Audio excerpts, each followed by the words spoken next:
മക്കളെ ഞാൻ കടയിൽ പോയി വരാട്ടോ. ആ അച്ഛൻ എന്നാ വരുമ്പോ ഒരു പാക്കറ്റ് പാലൂടെ കൊണ്ടുവരണേ. ആ ശരി മോളെ. ഇജ്ജ് എന്തിനാ ഇപ്പം അച്ഛനോട് പാല് കൊണ്ടുവരാൻ പറഞ്ഞത് അങ്ങടിയാണ്? അല്ലെങ്കിൽ തന്നെ പെൻഷൻ പൈസ അച്ഛനൊന്നും തേക്കുന്നില്ല. എൻ്റെ ഇടയ്ക്ക് ഇപ്പം അച്ഛനോട് പാലും കൂടി കൊണ്ടുവരാൻ പറയണോ? അതെ ഏട്ടാ, അത് ഞാൻ അച്ഛൻ്റെ പൈസ പോണമെന്ന് വിചാരിച്ചിട്ട് പറഞ്ഞതല്ല. അമ്മ മരിച്ചതിന് ശേഷം ഒരു ചായ ഉണ്ടാക്കി തരാൻ പോലും അച്ഛൻ്റെ അടുത്ത് പറയാറില്ല.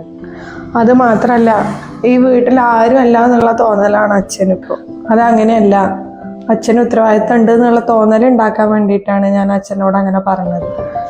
നമ്മളുടെ ഇടയിൽ അച്ഛന് സ്വാതന്ത്ര്യമുണ്ട്, എല്ലാം പറയാന്നുള്ള തോന്നൽ അച്ഛന് ഉണ്ടാവണം. ഇനി ഏട്ടാ നോക്കിയോ, അച്ഛൻ്റെ അടുത്ത് എന്തെങ്കിലും പറയും.